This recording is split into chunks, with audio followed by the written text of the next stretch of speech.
Mama Nellie was kind-hearted, KKK fighting businesswoman badass who should be celebrated for what she was able to accomplish within the confines she was given. Hello, my name is Summer, and this is Paying for It. Thank you for being here for episode 8.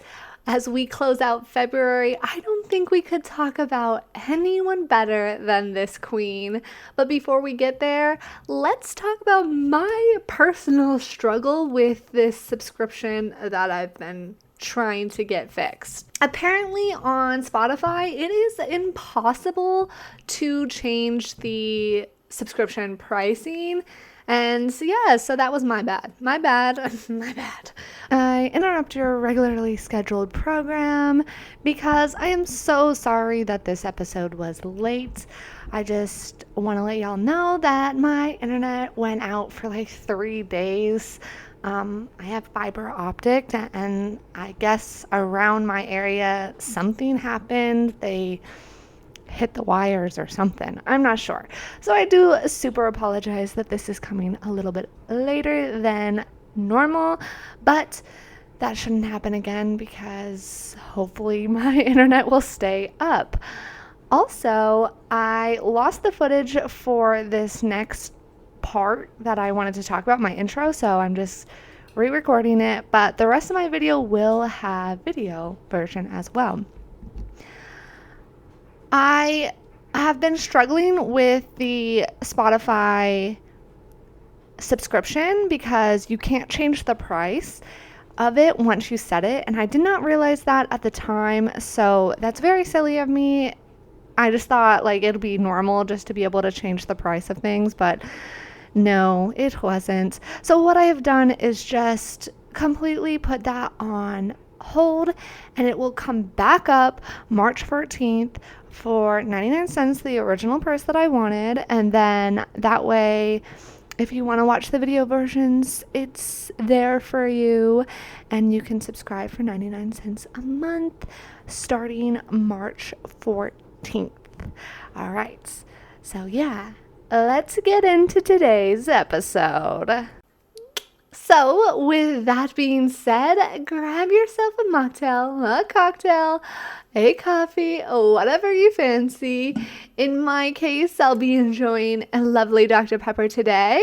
And let's get into it, shall we? Also, let's enjoy this lovely crispy pop. Oh, I love that sound. All right. Cheers.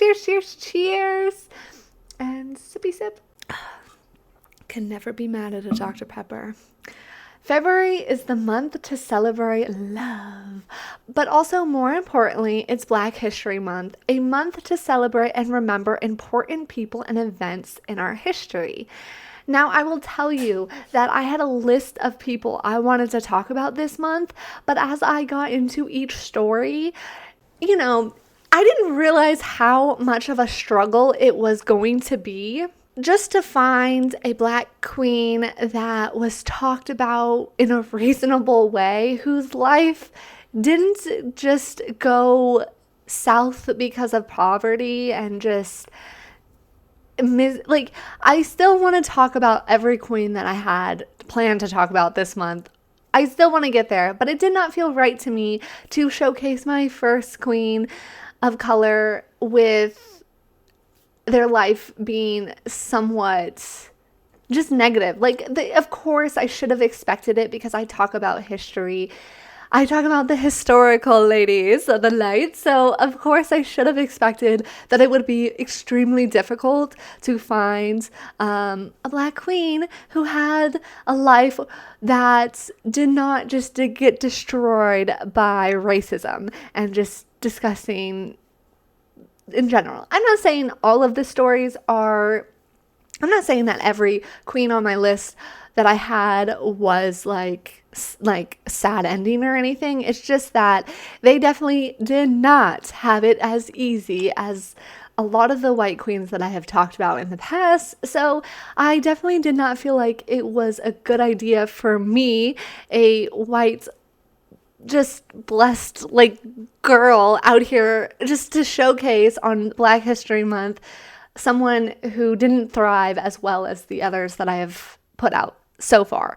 So it did not feel right to me. So I had to fully go back to the drawing board. I had to do a lot of research, and I needed to find someone that I felt, I just needed to go back to the drawing board because my ass was not about to showcase anyone that, I think, anyways, I just didn't feel right doing that. I wanted to talk about queens who thrived, who enjoyed their work, who wanted to be in this, not something, I really do try to steer clear away from anyone who felt pressured or forced into this. Like that to me is different. And not everyone that was on my list has that story. It just, they don't have certain stories like Kate did, or definitely nothing like Norma Wallace. So as I went through this month, I was like, oh my gosh, I felt bad because it was very difficult. It was very difficult, but I was determined. So I went back to the drawing board. I did a lot of research. I Googled all kinds of weird things to try to, because, it's already hard enough to find information on Our Ladies of the Night anyways. So to try to find someone that I'm unaware of but know exists was difficult. It was difficult to say the least. But I am not one to quit. So I kept going, and I'm so glad I did. I wanted to showcase a beautiful queen, a strong queen, and no life is perfect. So I knew I wasn't looking for a perfect queen, but a queen that embodies what Black History Month is all about. I am thankful. I am so thankful I made this decision because today's queen, she was beautiful. She had a beautiful soul. She has a kick-ass motherfucking story, and her story spans from 1902 to 1990. She lived through a lot of history, and I'm excited to share her story with you and celebrate her on Black History Month because she deserves to be celebrated for all that she accomplished in the sex trade and also just within the civil rights movement. Wow. I don't understand why we don't talk about her, or that her name isn't more often discussed. But yes, I am honored to introduce you to Nellie Jackson. Born on August 3rd, 1902, in an unincorporated town called Possum Corner in Mississippi, she was born into extreme poverty to parents Jim Jackson at age 30, he was 32, and her mother Inez Jones, who was also 32. Nellie knew that in order to have any chance at escaping poverty, she needed to leave Possum. So I didn't know what an unincorporated town was, and to be honest, I still really don't. I tried to I Googled the definition, I looked up unincorporated towns. What it seems like is that they are just like a town that kind of runs themselves. They don't really follow they don't have like a local government. And it looked like Possum was a very, very small town out in the middle of absolutely nowhere, surrounded by oil rigs. So if you weren't a man joining that field, then there was pretty much no real opportunity for you within Possum. Nellie knows in order to have a chance at escaping poverty, she needed to leave Possum. There was nothing there, no real opportunity for her. So in order for her to do that, she marries her first husband, Willie F. Barnes. They had a few children. They had 2 children together. Both of them passed away actually quite young, and sadly, that is very sad. I will mention in this part that Nellie gets married twice more. But to be honest, her husbands have nothing to do with this story, and I really couldn't even find information on them, so we're not going to talk about them. So yeah, just to let you know that is something I'm not going to mention. I do mention that she gets married to Willie F. Barnes for a reason, but her other 2 husbands, I guess they were unimportant to her overall story, so That is all that needs to be known about them. Not much is known about her husband, Willie, or their time together.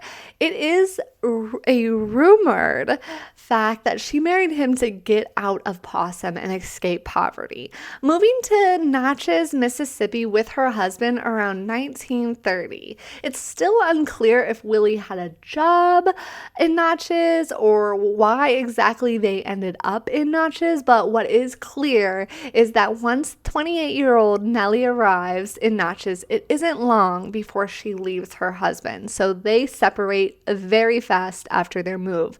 But I will tell you, they were together for at least 10 years prior. Like I said, it's very hard to find any information on her first husband or her other two husbands, but I did see like one place where it seemed like they were together for quite some time before they moved to Natchez, and then once in Natchez, things were over for them.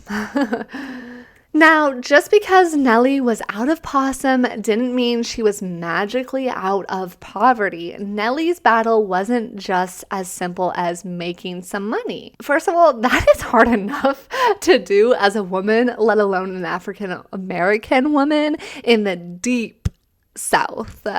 Okay, Natchez is the oldest city on the Mississippi.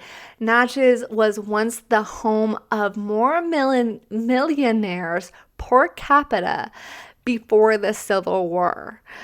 So, if you're getting an icky feeling in your tummy, you should, because Natchez was rich in cotton.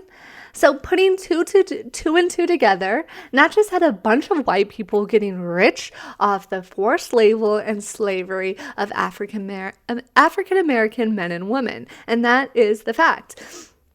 Before the Civil War, there was a lot of nasty shit going on at Natchez. I kind of accidentally deep dived into Natchez history because it's a very rich history, but it's not a very... it's not all very bright of a history, but moving forward, after the Civil War, things did start to change for Natchez, but racism is still very prevalent within Natchez at the time because that shit doesn't just go away, as we're learning, okay? Natchez had the second largest slave market in the South, so now that we understand the roots of Natchez, we can begin to see the very uphill battle that she was facing. Though some years had passed since the Civil War, we are in 2023, and we are still dealing with racism, so... it's pretty easy to say that racism was still very, very prevalent in the town in 1930. What Natchez had for Nellie that Possum did not, though, was a certain connection to the underworld. See, Natchez was a port town, and in port towns, they are known for the affluent and influential, but also the improper and vice. Natchez was no different. In fact, it was often referred to as the rowdiest port on the Mississippi River. Their vice area was called Under the Hill, and it was a boat landing beneath the bluff on the bank.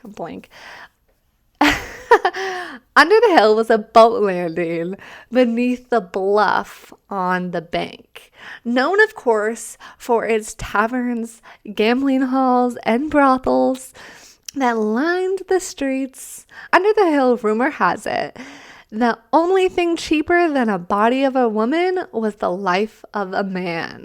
My opinion, while going down the journey that is Nellie's life, I watched The Mississippi Madam, The Life of Nellie Jackson, which was a pretty fascinating documentary about her life. The documentary does a good job of allowing you to see the type of lady Nellie was, but also you're able to see the town's thoughts and feelings. However, they interview an author who states something like, of course, Nellie didn't go to Natchez to want to open a brothel. Nobody dreams to open a brothel, but what if it was Nellie's dream? Or at least the plan from the start. So I'm not going to say that I know Nellie's thought process. I am going to say, though, that I think it might have been part of her plan from the beginning. And let me tell you why. Nellie finds herself under the hill, where she goes to work, hustling. What she was hustling in exactly? Well, we know for sure she bootlegged. We also think maybe she worked in a couple of the bars around town.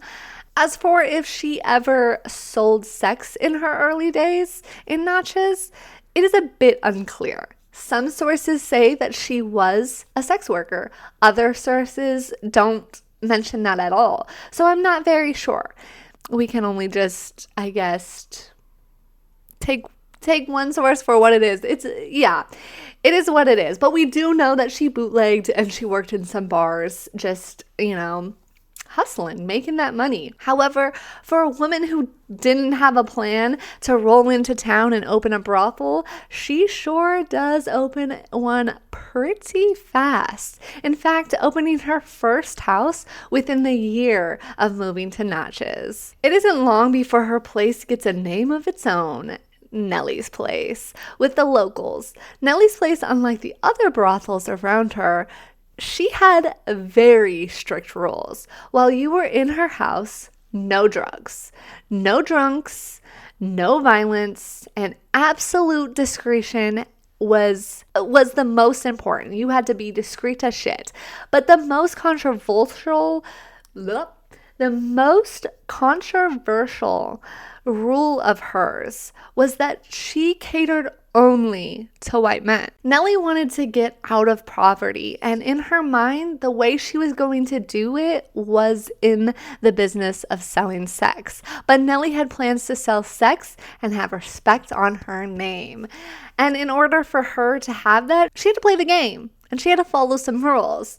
Nellie understood the rules of the game, both the spoken and unspoken. So Nellie knew that if she were to let Black men within her house, she would not last, nor would she have the chance to move up in society. So if Nellie was going to be successful, she unfortunately had to enforce rules that she herself wasn't 100% in agreement with. And this will come to a light. I fully believe that Nellie didn't want to do that. She just knew that she had to do that to be successful, unfortunately. Nellie runs her house, and it is sometime in the Great Depression that Nellie is able to save enough money and move her operation out of under the hill. This is big. Okay, Nellie purchases a nice white house in a respectable neighborhood at 416 North Rankin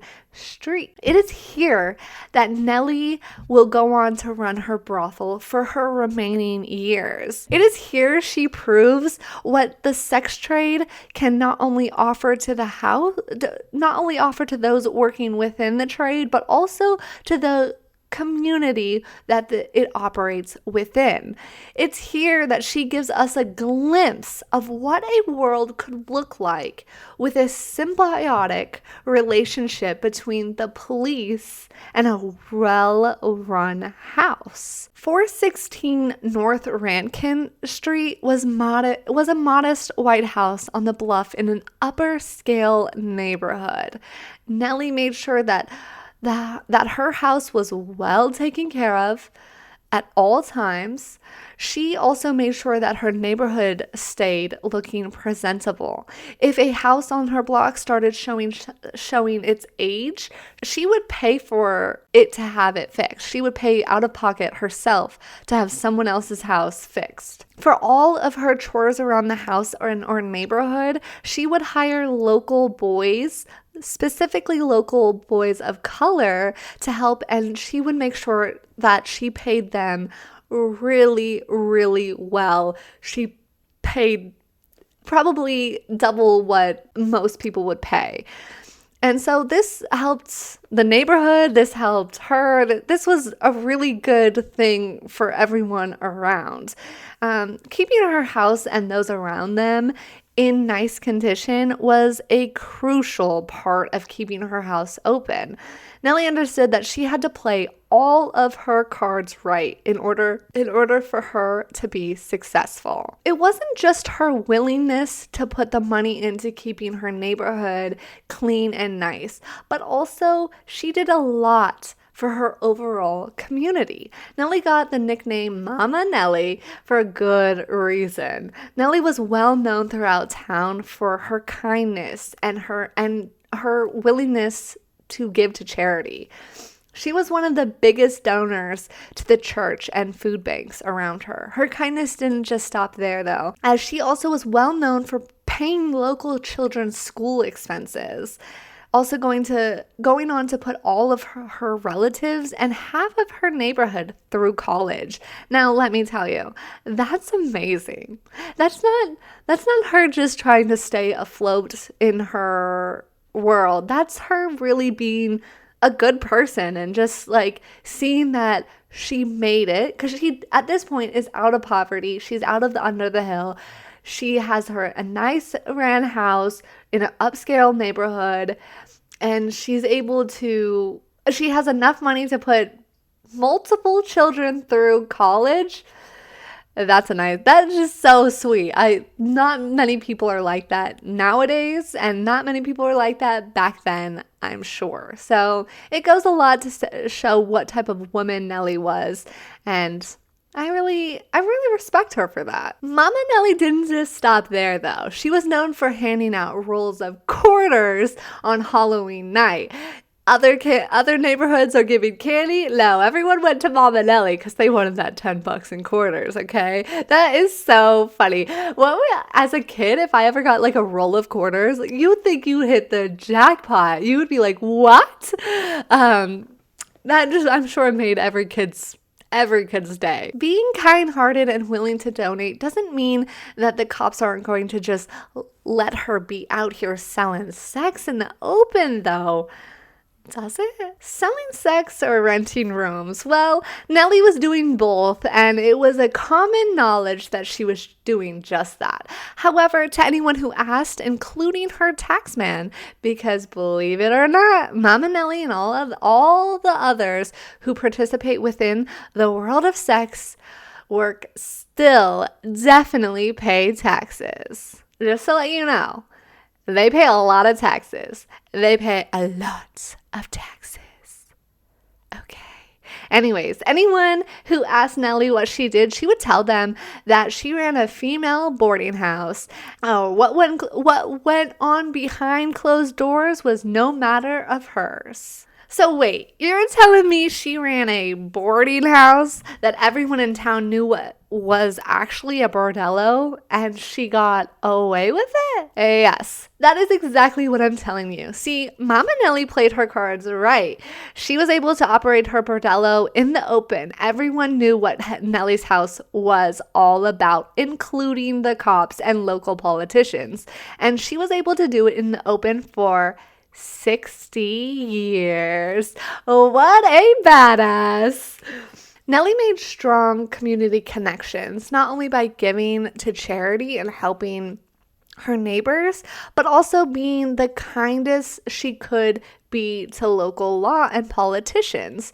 She would go out of her way to bake all of the cops a birthday cake on their day, hand deliver it to them, and everything. For the holidays, Nellie would also hand out gifts, making sure she brought the sheriff and the mayor a bottle of Jack Daniels on Christmas. Tony Bryan, mayor of Natchez from 1968 to 1988, told the Times-Picayune in 1990, Nellie was there before I was born. There wasn't anything I was going to do to shut it down. So Nellie's place just was part of the town, and even though they knew it wasn't just a female boarding house, they allowed it to operate without ever really giving her any trouble. Was that all it took to operate in public? Yeah, Basically, being a good neighbor and charitable kept Nellie in business for 60 years. Nellie also had one more thing going for her when it came to being able to operate in the open, and that was her discretion. Mama Nellie knew the rules. No matter how much of a friendship she may have with someone within the house, if she saw you in public, she would never recognize you unless you acknowledged her first. This was key to keeping the people in high places safe while also allowing them to pay for it in confidence that no one would know. So, while other female boarding houses, bordellos, and brothels within notches, including others on Nellie's block, got raided often, Nellie's place, though, would go untouched and safe from raids, always. She never got raided. A lot of other places around her did, though. But Nellie was safe. Follow me to Nellie's. Nellie's house, though, was so popular and operating in the open to the point that the town almost leaned into it. Bars and local shops started selling t-shirts that said, "Follow me to Nellie's." Even the mayor owned one and would wear it. So was Nellie safe from all the raids because she was a good neighbor, charitable, and or discreet? Or did she have something else under her sleeve? Like maybe a little black book? Ah, a little black book. Did Nellie have a little black book? Did her little black book maybe contain some important names? Is this the reason that Nellie went untouched for 60 years? Well, we will get to that. But first, we have to talk about the real reason she may or may have not needed a little black book. Her customers, of course. But before we can get to them, we have to talk about what brought them in. And that's the ladies, of course. Nellie's girls were all nationalities. She made sure her customers had plenty of options.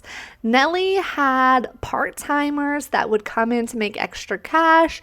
She had even some housewives who would come to work for her while their husbands were on leave or out of town. Even some husbands who knew, and that was just how they made their money. That was her job. Nellie's house also operated in a female boarding house circuit where ladies would travel all around working in one place for 3 to 4 weeks before moving on. This was partly due to make sure that no feelings were ever caught by staying in one spot for too long. However, on the business side of things, for the girls and the house runner, it helped keep things fresh. Nellie's accountant revealed that after her death that Nellie had 2 other bordellos in other cities. I'm assuming that all of her houses were on that circuit, allowing Mama Nellie to roll in that dough, baby. How does the money work within a female boarding house? I can't speak on all of them, but for Nellie's place, Nellie would charge her girls $10 per day to stay in the house. She also charged the girls $1 for any towels or paper products they may need. The big earnings, though, came with every trick that walked through that door. They would enter and hang out in the living room. When a date would pick a girl, they would then go up to the said girl's room where she would collect the money and bring it to Nellie, where Nellie would then collect all the money for the night. Nellie kept 50% of what was made. God damn, Mama Nellie. She was really collecting the money, wasn't she? In my opinion, at first I was a bit taken back by the amount that Nellie collected from women. I felt like it was a lot to be taken from the women who really were putting in all the work. When I sat with the information, though, I guess it does totally make sense that she is taking 50% because, again, this was a safe place for women to come and ply their trade. Mama Nellie took all the risk of keeping the house open. She also was the one to make the connections and made sure that she had plenty of men coming through the doors for the girls. She built a reputation to allow the clients to feel safe enough to want to even come to do business within her house. So at first I was a bit shocked, and I'm still like, damn, that's a lot to take. But if you think about it, I think like OnlyFans takes 60%. I know that that's a bit of a different comparison, but it's kind of in a similar, like, it's like what I can compare it to modern day. So I guess it kind of makes sense. It's still a lot to me, but the girls didn't seem to mind. And so 50% was where it was. Other money ways. Nellie saw all types of ways to make money though. So it wasn't just sex that she sold to her customers. She also stocked her kitchen with beer, soda, and snacks. She kept a little cash drawer in her kitchen that allowed her to sell beverages to her customers. Although, if you found yourself in the neighborhood looking for just a quick beer, don't think you could just pop into Nellie's. Oh no. On one occasion, with a curious man who was also a politician, wanted to just stroll through and see what he had a bunch of people in town. I think he wanted to maybe impress or something, but so he brought them to Mama Nellie's, right? They knock on the door. And they wanted to stroll through and see what Mama Nellie's was all about. And he stopped by with his friends, knocking on the door. Nellie asked them what they wanted. They asked her if they could come in for a beer. Nellie replied, "Listen, we don't sell beer. We sell pussy. If you want some of that, come on back. But if you were there for pussy, you could also purchase yourself a drink if you wanted one." Mama Nellie was making that money, honey. And even though she stayed very humble and gave a lot back to her community, doesn't mean she didn't also spoil herself. Honestly, good for her. She worked so hard to get herself out of poverty, so she definitely deserves to also enjoy her labor. Nellie loved to dress up, and she was known to dress very beautifully and sophisticated. She also loved to drive big cars. She was a teeny little thing, but everyone was so impressed with her driving skills and her ability to handle those big cars and her nicer clients' cars. She had this weird driveway in her house, and some of her clients had nice cars that they were too afraid to bring into her driveway, and she'd just pop up in there and I don't know why I made that noise. That has nothing to do with the car. I don't know, but we're keeping it. So she would just be able to maneuver and rearrange, and she was just really good behind the wheel. She also loved her poodles and spoiling them even more than herself. So silly, because what I've noticed about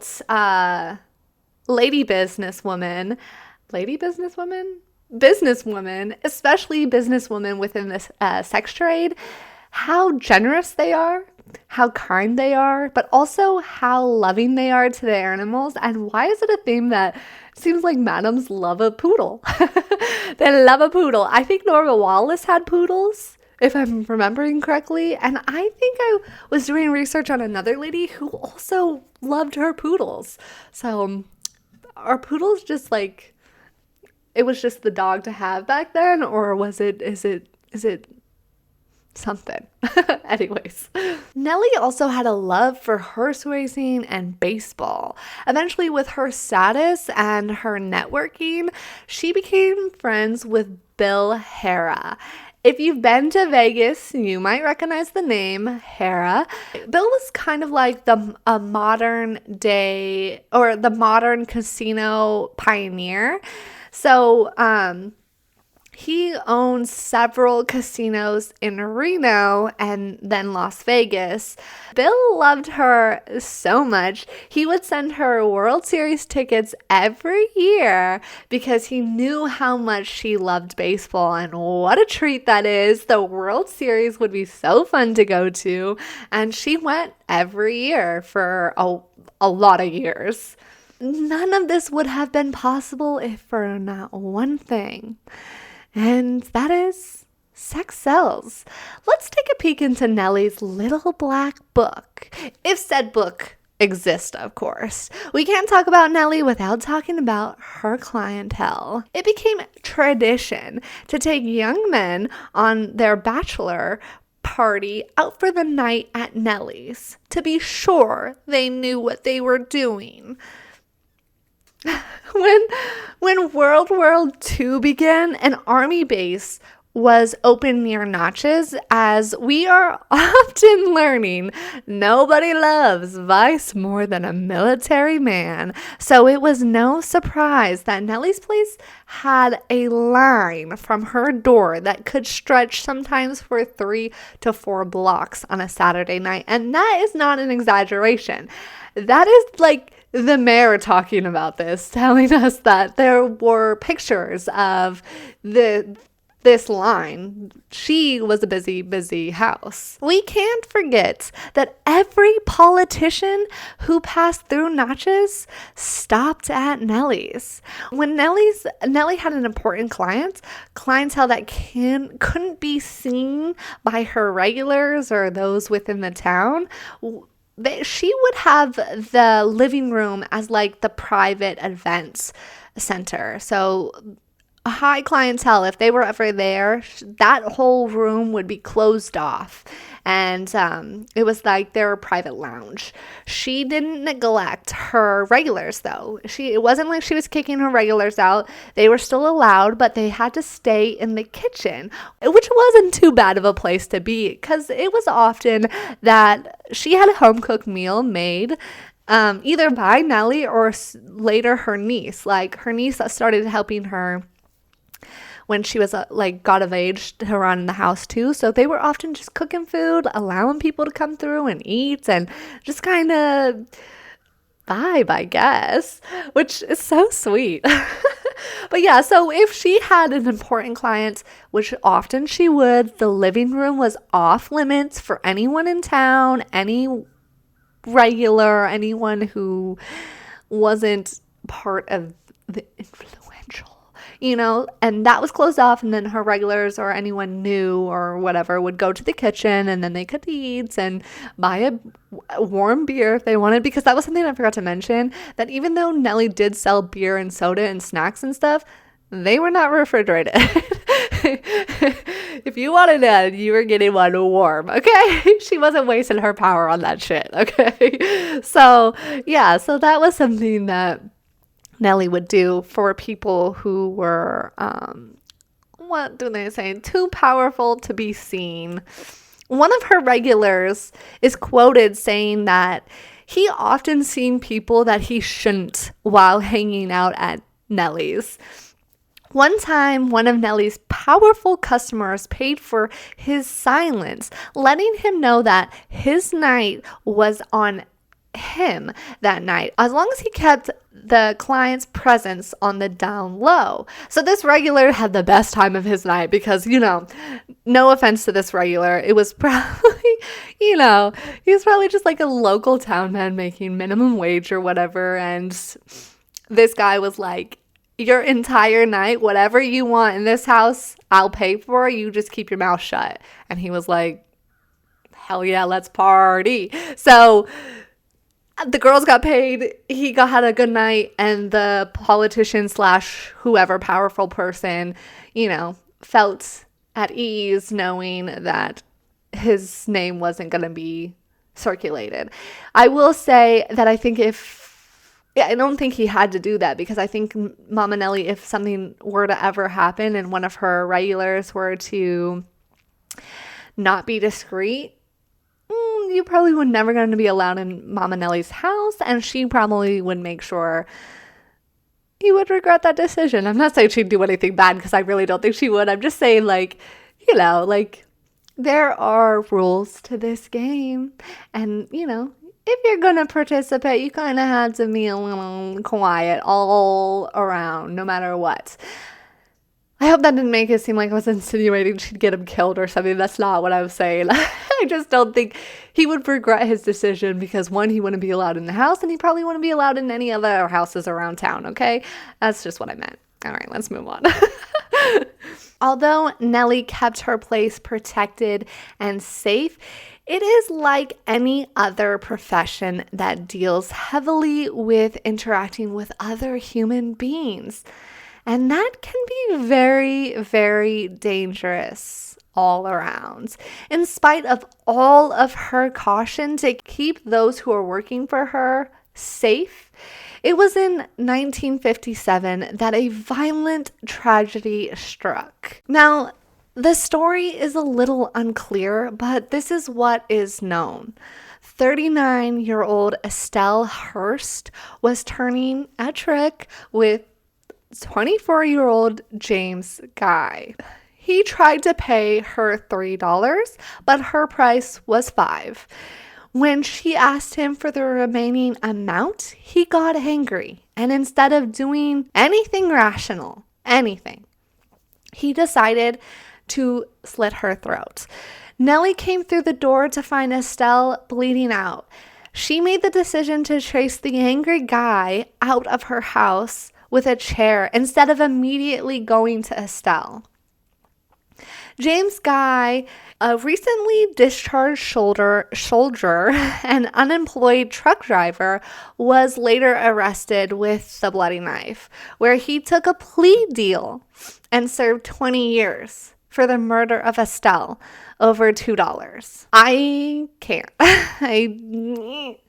I have a real rage for this story because that's disgusting. Nellie would later go on to say the reason she didn't go for the girl but instead made the decision to chase the man out of her house was because, in her opinion, by the time she realized what was happening to Estelle, Estelle was gone.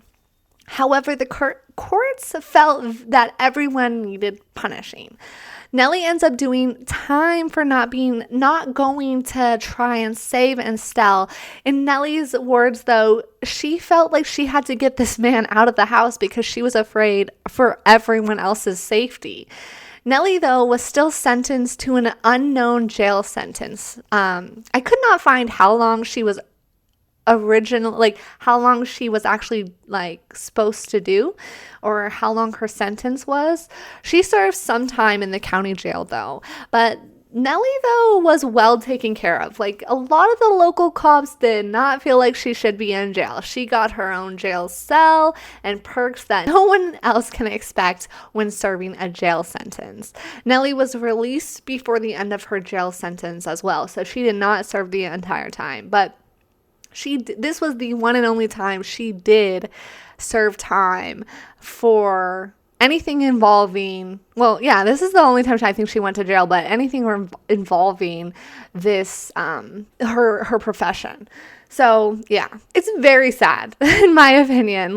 It's so, but I'm going to get to that in a little bit, of how I feel and why I looked up newspapers on this event and stuff, and how much it was so gross. Anyways, let's keep going. Entering into the 1960s, Natchez became a huge battleground for the civil rights movement. Natchez served as a substantial resistance center during the civil rights movement. During this time, Natchez was the center also for the Ku Klux Klan. E.L. McDaniel, who was the Grand Dragon of the United Klans of America, the largest Klan organization at the time, had his office in Natchez, causing Natchez to be a very dangerous place for everyone, really. Several churches were burnt down, as well as several bombings, along with, of course, several rippings and just deaths in general. Eventually, all of this is going to come to a head with the murder of 3 civil rights workers who were in Natchez investigating the death of 2 black men found in the Mississippi River. This, combined with the mass amount of missing men coming from the area, finally brings in the FBI. I want to take a pause here and just say that Natchez has a very, very interesting civil rights movement history, and I am not doing nearly as good of a job talking about that history because I could go on, honestly, for days just talking about Natchez history with the civil rights movement. If that is something you're interested in and you've never heard of Natchez or their civil rights movement history, you should definitely look it up because it's very fascinating and blew my mind, really. But anyways, this brings the FBI into Natchez.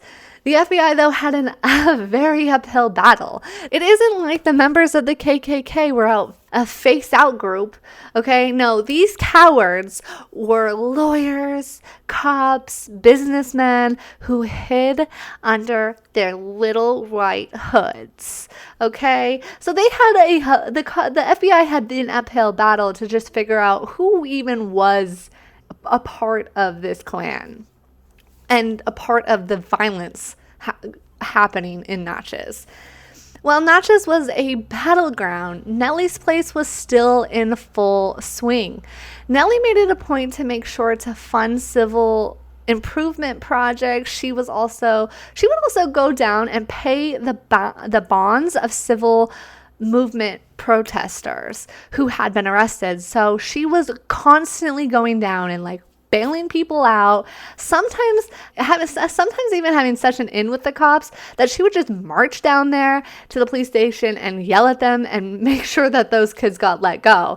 So she did a lot for them and just that general, making sure that they weren't in jail for long, trying to keep everyone safe and out of jail for just begging for equal rights. Like, god damn, why is that so hard? Anyways, now what we know of the cowardly men who put on the dumb fucking hoods is that they are a big group of hypocrites. Such hypocrites. They are the first ones to scream that you have to keep things pure, and they are the first ones to shout that sex work is immoral. But as I said, they are the biggest hypocrites because they are some of the sex work's biggest tricks as well. So as they're screaming with their hoods on that this is immoral and you have to keep things pure, hood off, they're the first ones at the door at Mama Nellie's house. Okay. We see you. And with that comes a bunch of dumbass men who think their shit don't stink and that no one can touch them. So they were the ones who were the biggest pillow talkers, okay? They would come down and see Mama Nellie and her girls, think that they were some badasses, and start telling people secrets that maybe they should keep to themselves, that they, had any brains, but, they didn't, because they're idiots. So you bet your ass that Nellie's house had a bunch of unhooded, racist-ass, hypocritical dumbasses in her house who loved to spill all of their secrets to the woman whom they paid to spend time with, thinking, maybe in their head, that they were paying for some loyalty. But no, honey, that is not how this works. With this, Nellie and her girls put their asses on the line by helping the FBI take down the KKK within Natchez. This is the coolest fucking thing I've ever heard of. Okay, Nellie and the girls start informing for the FBI of the information they were getting from the clients coming through Nellie's door. Every night after Nellie's house would close, they would have a couple of the FBI agents come in sneakily through the back door. And from there, she would relay the information that she and her girls would be getting that every night. From there, the times definitely changed for the cowards behind the hood. Had Nellie or any of the girls gotten caught informing, this definitely could have gotten them killed. This could be so dangerous, but Nellie didn't care though, and she was very protected by the FBI. I know sometimes the FBI informants aren't always protected, whether that's negligence or just whatever. Sometimes bad things happen to informants. They made sure that was not going to happen to Nellie. They took care of her. They really protected her, making Nellie not only an awesome fucking businesswoman, but just a badass in general. A lot would have stayed silent. In those times, she was giving information on clients, making it even bad for business for her. She knew in her heart the right thing to do and never even thought twice about it. So she was able to help the FBI start bringing down huge names within this KKK movement within Notches, but not only Notches, just in general, because like I said, they were the biggest pillow talkers, so they were giving out information left and right, and I find that fucking hilarious. Nellie continues to operate her brothel in the open for years after that. Her family wanted her to retire, though, and close up shop, but the way Nellie saw it is, why should she? She has the ability to work in the open with the okay from the city officials, and it didn't look like it was going to change anytime in the near future. So she continued on. Until July 5th, 1990, Nellie is now 87 years old and has been running her brothel for 60 years. This night should have been business as usual. But somewhere in town, a man was getting really drunk and belligerent at a friend of a friend's party. Daniel Eric Breesley, 20-year-old, he's 20 years old from Mississippi, was tagging along with a friend to a birthday party where he would go on to have a few more drinks than he should have. It's then that he starts acting weirdly enough that another friend within this party asks him to leave. Now, the intoxicated Eric has just been kicked out of a party and now he's alone, and the night is still fairly young, so he finds himself stumbling to Nellie's. However, Nellie's has rules, and one of those rules is, if you remember, no drunks. Eric was drunk enough for her to not admit him entrance into her house that night.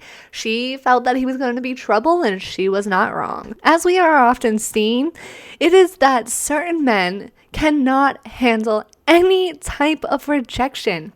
And unfortunately, Eric was one of those men. Pissed off that Nellie wouldn't let him into the house, he walked down to the closest gas station. It was there that he purchased an ice chest and then filled it with gas. He then walked back with an ice chest full of gasoline sloshing all over himself as he walked back. Arriving back at Nellie's place, Nellie met him at the door this time with a pistol because she knew he was trouble. She wasn't expecting what was to follow, though. Eric, through the small crack that Nellie opened in her door to stick out the pistol, he was able to open the ice chest and proceeded to throw the gasoline onto her, into her house and onto Nellie, where he then lit his lighter and a blaze was started. Nellie and her house were set afire by the 20-year-old who had just been told no. He set not only Nellie on and her house on fire, but he also set himself. He was covered in gasoline, so he set himself on fire as well. So when he lit the fire, he also lit himself on fire very quickly. Eric took off away from the brothel on fire and ran towards the house across the street. It was then the neighbor, who was very confused by the bright light filling her room from outside, knew it was out of place, and she went to investigate. Once she realized that things were on fire, and in shock, she called the police and fire department. By the time they had arrived, the house was... this was a scene. So you have to remember, this was a boarding house, so it had a lot of women living in it, so they were all panicked, but not because of the situation, but because Mama Nellie was still in the house. They're all running out. They're all freaked out. Of course, the fire, but they're more worried about Mama Nellie, who's still in the house that they can't get to. In the house, they find Mama Nellie still alive, but very, very, very badly burned. She was transported to the hospital, but would go on to pass away, sadly, 6 days later on July 11th, 1990. Eric also would go on to die later. Honestly, this might be mean, but he died, and good, because not only did he set out to, at the very least, set a house on fire full of women, he was trying to take it out on the house and those within. You may say, well, you said he was drunk, blah, blah, blah. We can give him any excuse, though I've been drunk, very drunk sometimes, had times when I've gotten angry while drunk, but I've never been drunk enough to go out and set a fire to a house full of people because I was told no. I don't care. But that is because normal people, drunk or not, don't set things on fire just because they're being told no. Normal people don't slit women's throat over $2. I choose to talk about and include these sadder stories within the story because, one, it is part of the overall story, her life. And I wouldn't be being true to those I am talking about and their story if I were to leave important parts out. I have to tell it all, the good, the bad, the ugly. But also I think that bringing these ladies' story to light, that it shows us something we already kind of know. The violence isn't because of their profession, but because we have a serious problem with violence against women caused by men who are suffering from extreme mental illness. It is not the profession that's causing the violence, it's the men. It is the lack of mental help in our world and just men's violent tendencies to going unchecked throughout their entire lives. Listen, before you come for me, I'm not talking about all men. In fact, I know there are great men out there. However, just because there are good men out there does not mean that we don't have a problem here. Stop allowing violence towards women, no matter what they choose to do with their lives, body, or profession. We have to stop the narrative that sex work is putting yourself in an unnecessary danger. This is bullshit and will always be bullshit. Just a couple weeks ago, a girl working at a coffee shop almost got abducted for doing her job.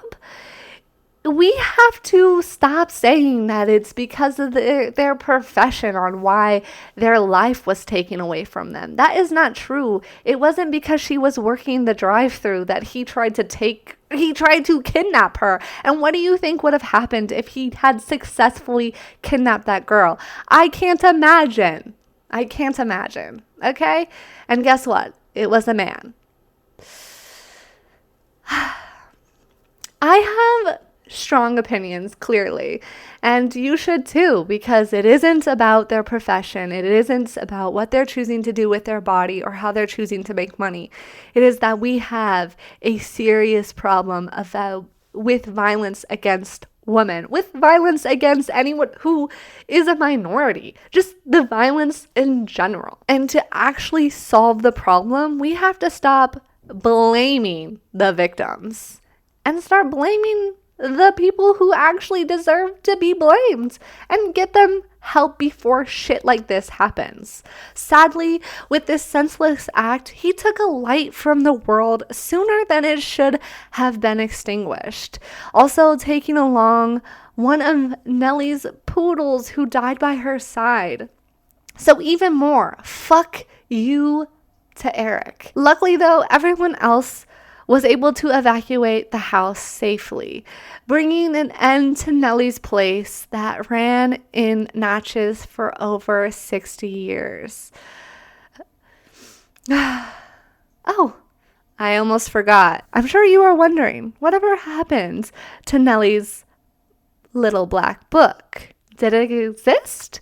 Did she have it? Do we know all of the names within it? Well, I'll leave you with the words of Nellie's niece, who was asked about the little black book. Nellie used to say when I asked about her age, that's a military secret. I honestly don't know another queen that more deserves to be celebrated this month than Nellie Jackson. I would have never heard her name spoken, let alone learned about her life, had I not started this. The part I like a lot is just relearning history through their eyes. Her history is just so unique and so interesting. I didn't even know Natchez was a town, and now I must go to Natchez one day. It seems like it has a lot of history that would be fun to walk around in. So yeah, I'm sad the way her story comes to an end, but I refuse to believe it was because she was running a house. I refuse to believe the girl who got murdered within her house got murdered because she was doing sex work. No, no, no, no, no, no. And if you believe that, I strongly encourage you to seek out some information on violence against women. Just seek out not just women who are getting. I'm sorry, you're wrong. That's all I have to say. You're wrong. I don't know. That might be rude. I don't know. Don't come for me, but it's my opinion. You're just wrong. Yeah, I just think that we have to stop the narrative that it's the woman's fault. It's not. We have to stop the narrative that it's the victim's fault, because this is women against violence, but there is violence all over the place, and it is not happening often. Yeah, I don't know. I don't want to say anything too crazy. I have strong opinions and I can be very opinionated, so I'm gonna reel it back. Yeah. So anyways, that is it from Mama Nellie. I loved her story. I especially loved her involvement in taking down some KKK dumbasses, and I love that the fact that, she did it with her girls, and they were able to take down quite a few people and get information on quite a few people, and that helped a lot, and I love that. Mama Nellie deserves to be talked about. She should be talked about on Black History Month. She should be talked about in the world, in the works of civil rights movement, everything. She should be celebrated. She was a very beautifully kind soul, and it's very sad what happens in the end. But I'm going to celebrate her for everything she was able to accomplish throughout her years, and that's that. So yeah, that is it from Mama Nellie, but please consider liking and leaving a review. That is all I have for you tonight, so I hope you have a great rest of your night, a wonderful weekend, and I will see you next week. Goodbye.